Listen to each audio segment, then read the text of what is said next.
Hey there, little mama. I am wondering if your kids came to you and they said, Mom, I don't understand the resurrection of Jesus. Would you be ready with an answer? Well, I'm going to help you today on Moms Like Us Do Things Like This. Welcome to the Moms Like Us podcast, where moms just like you learn strategies, systems, and skills through expert interviews and real-life insight designed to take your marriage, mothering, and home to the expert level. Hi, I'm Mona Corwin, your mom mentor and host, author, international speaker, and the founder of the Moms Like Us Academy. I've been coaching moms for over 25 years, and I have some really good news for you. Motherhood isn't a natural talent. It's a skill, and you can learn it. You can crush it at motherhood instead of motherhood crushing you. So let's get to today's show. Hey there. You know, it is Easter, and if you watched the episode before this, part one of the Easter for I don't even know what it is, 2023, I guess.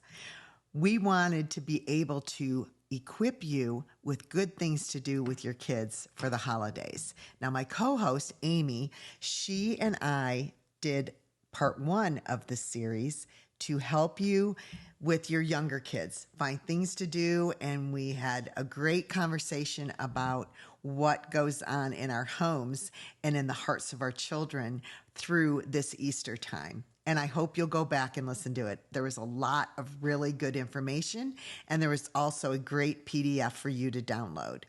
We also have a PDF for you to download today as we go through the resurrection and how to help your older kids and even your younger kids in age-appropriate ways talk about the crucifixion and resurrection of Jesus and why we know it's true.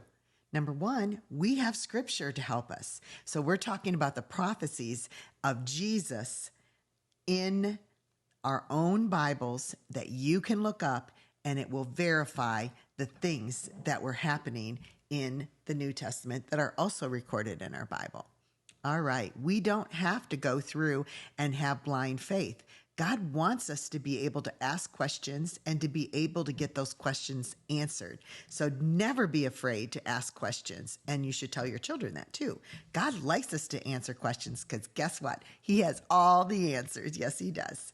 Okay, so let's talk about a few of the scriptures. Now, there'll be many in your PDF when you download it, but let's go through a few of them that will help you see, hey, this is probably really true. You may have never heard about scriptures that were in the Old Testament and that was prophesied way far in advance before Jesus was even born, that he would do these things. And in fact, he did. So there you go. We've got the proof. We've got the promise and we've got the proof. And you can know it. And it's very simple. You just have to learn it. It's like I always say, moms like us. Oh, no, I say motherhood is not a natural talent. It's a skill, and you can learn it. Well, Bible prophecy and knowing how to defend your faith isn't a natural skill. It is a skill that you can learn, and I want to be able to help you with that a little bit today. All righty, here we go. We're going to look at some of the prophecies from the crucifixion. So if you have a pencil and paper, you can write it down, or just in the link in the show notes, you can just get the download and it'll have that plus a whole lot more. Okay.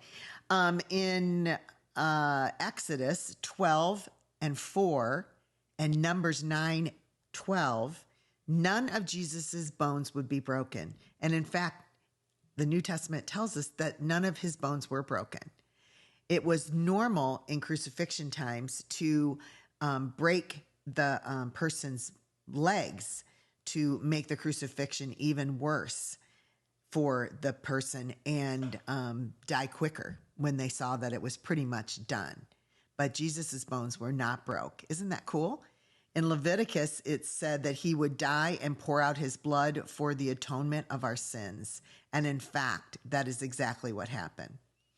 In, one of my favorite ones to use for smaller kids and younger kids when you don't want to talk about all of the blood that happened during the crucifixion. That if you've seen the Passion of Christ, you know exactly there was a lot of blood, and in fact, it is kind of hard to watch. I wouldn't suggest having your young children watch this, but bringing to life the suffering of Christ is very valuable in helping them understand the crucifixion and then the resurrection. And this is one of those. It's Psalm 22, verse 8, and it said that Jesus would be mocked. Everybody know what being mocked is, and if your children don't, then you can just go to the dictionary or just explain to them. It's when people make fun of you and they say bad things about you. And you can talk to them about, they spit on Jesus and they kicked him and they put a crown of thorns on his head that really, really hurt. Jesus suffered when he died for us on the cross. And that will help bring empathy and sympathy and compassion for Jesus. But it also brings it to life, to light, that he wasn't just hanging on the cross, kind of like some of the pictures that we have seen. He, in fact, truly did suffer physically for us. Another one is in Psalm 22:16. I like this one. It says that Jesus' hands and feet would be pierced. And that's an Old Testament prophecy. And the crucifixion was created by Romans, and Romans didn't exist in the Old Testament. That's pretty cool, right? It says that lots would be cast for Jesus's clothes. That's in Psalm 22:18. And in fact, lots are like, they're rolling dice for the who's going to be able to get Jesus's clothing. And those were Roman soldiers. So there's no way that the disciples or Jesus could have, kind of made that happen. They wouldn't have had the cooperation of the Roman soldiers. So that was really great. In Psalm 69:21, it said Jesus would be given vinegar for his thirst. And indeed, that is exactly what they did in the crucifixion and how it happened. Now, there's over 400 scriptures that Jesus actually fulfilled, and you can read them all. But the ones about the crucifixion and the resurrection, I think, are so helpful. Like, let's see, I like this one. Zechariah 9:9, it said the king would come riding on a donkey. Jesus came riding on a donkey on Palm Sunday. So on Palm Sunday, you can show your kids, hey, guess what? This is what the prophecy was, and here, Jesus actually did it. Zechariah 11:13 said that Jesus would be betrayed for 30 pieces of silver. Now, they weren't using the word Jesus because they didn't know that was going to be his name, but they were referring to the Messiah, and that he would be betrayed for 30 pieces of silver. Well, that's exactly how much the Pharisees gave Judas for turning over the Jesus and where he was at. So again, that could not be coerced by his disciples or by anyone else. I have in the PDF that I'm going to have for you inside of the download that you have, I have several articles that are really good. I don't need to read them to you, but you're going to want to have them and have it in a place where you can gather it, maybe on your phone or on your computer, where you can pull it up when your kids start asking questions about the resurrection of Jesus.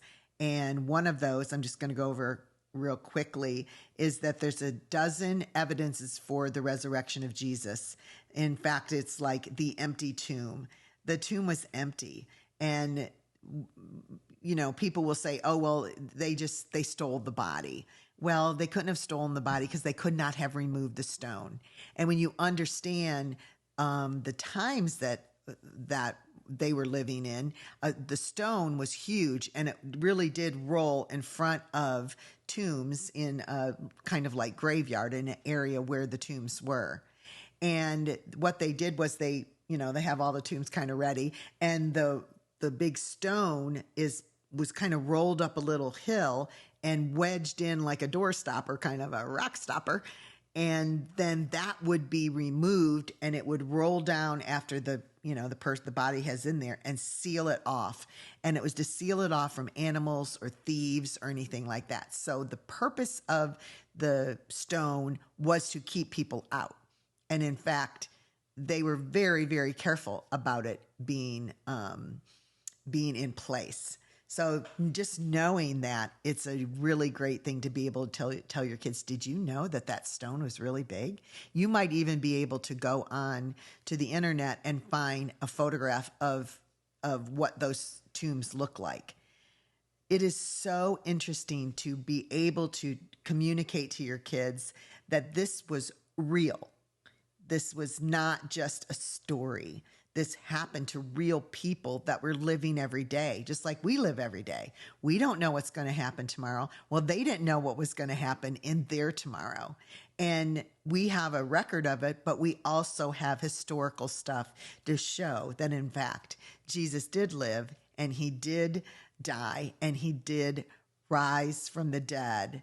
And we can have our hope in the salvation that he brings to us from that. So I love that one. Of course, there's 12 that I think are really interesting for you to see. I'm just kind of glowing through these real quick. The greatest conversion of the apostles, the people that actually were his disciples. They were scaredy cats at the beginning. And when they walked with Jesus, they had questions and they made mistakes and they didn't, when Jesus was taken from the garden after Judas betrayed him, they didn't have, they ran away. They were afraid. They didn't want to be connected to Jesus. And there's a story in the Bible about Peter denying Jesus 3 times. But yet, after the resurrection, after they had seen Jesus, and I'm going to tell you about that in a sec, their lives changed. They became very bold. And in fact, they died for this truth that they proclaimed. And it wasn't just a truth. I mean, who dies for a lie? You wouldn't die for a lie. At least somebody would come clean and say, no, we all made it up. Like, his body's over here. I don't want to die. But they all did. They all died for the gospel. They all died for the truth that Jesus really and truly did rise from the dead. He wasn't just a good teacher that died and then, he's just a person that just died and never rose from the dead. There is no religion that has at its leader a leader that would die for their people. The people would die for them, but not for them dying, the leader dying for their people like our Jesus did. He sacrificed himself that we could live with him forever. So that's an amazing part. Here's a little fun thing. I love this one. That it's when right after that they started having Sundays as their day of worship. The Christian church started having worship days on Sunday, which Saturday is the normal Jewish day that the Jewish people, who the disciples were Jewish, and so they switched over to Sunday. So that was a complete change in the culture of the Christian church. So they wouldn't have left their Jewish roots if they didn't believe that resurrection on Sunday was so important that they wanted to align themselves with worshiping Jesus on Sunday. I love the fact that our country, America, is based on Christian Judeo ethics, values, and morals. And our country was full of it at the beginning, and hopefully it will continue to be an important part of who we are as a country. I love it that as it turned out, because we respect the Jewish people and the Christian people in our country, that our weekends are Saturday and Sunday. So we actually have the continuation of what they started after Jesus died on the cross and rose from the dead. Isn't that cool? We still have our worship on Sundays, and the Jewish people still have theirs on Saturday. I love the fact that our faith is grounded in truth, but it's sprinkled in with the things of today as we continue to worship God in the culture that we're in. So I think that's kind of a fun thing to be able to tell your kids that they might not know. And that bottom line, they never found the body. They never found the body. They never found the body. And the reason they didn't find the body is that it had been raised, that Jesus, in fact, did rise from the dead. We have in our Bibles, we read all 4 Gospels, which are the story of Jesus, and I suggest that you read them to your children in their children's Bible or in their teen Bibles, and allow them to ask questions.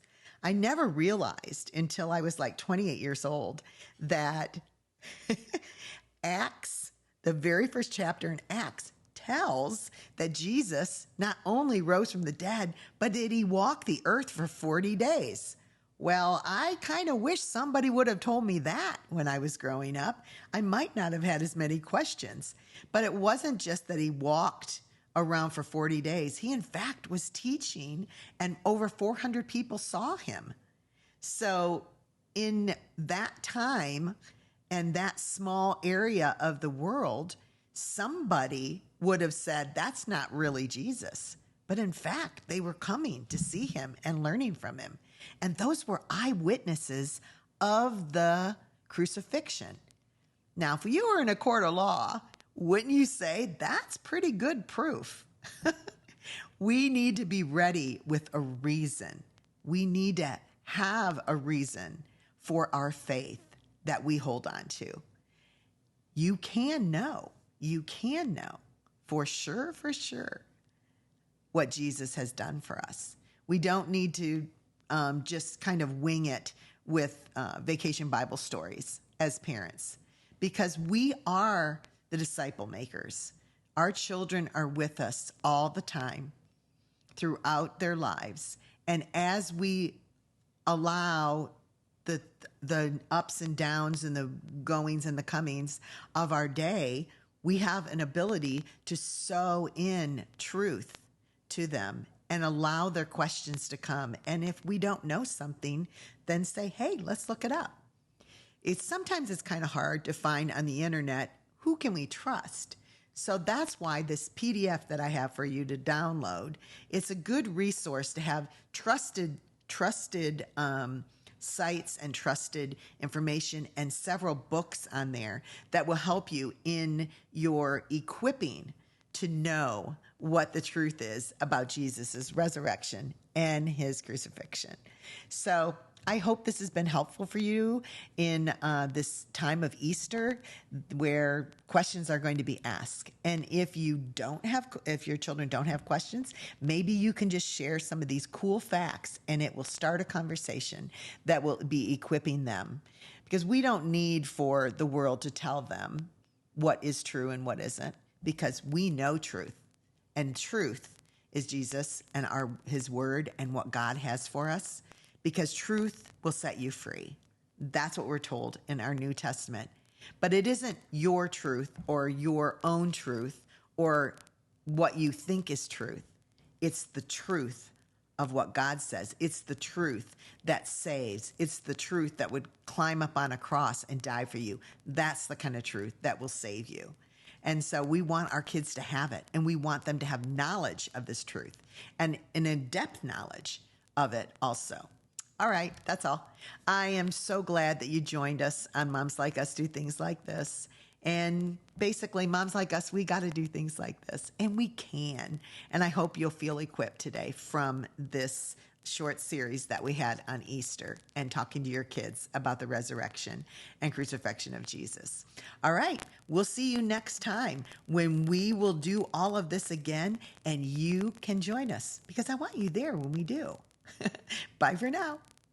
I sure hope you enjoyed this episode of Moms Like Us Do Things Like This. Sweetheart, we have so much more over on the website, Moms Like Us, and we also are on Instagram at Moms Like Us __, and you can just join us over there to learn why we should know what we should know, what we should know, But I have got a little special thing that we have in the Moms Like Us world. It's called the Moms Like Us Academy, and I hope you'll consider it. You can find out more about it on the momslikeus.org website. But it is full of master classes that teach you how. Because, girl, motherhood isn't a natural talent. It's a skill, and you can learn it. But to learn it, you have to know how. And that's where we do it. That's where moms just like us, moms just like you, we make it happen. So I hope that you will go over and join us in the Moms Like Us Academy. Okay, that's it. Bye for now.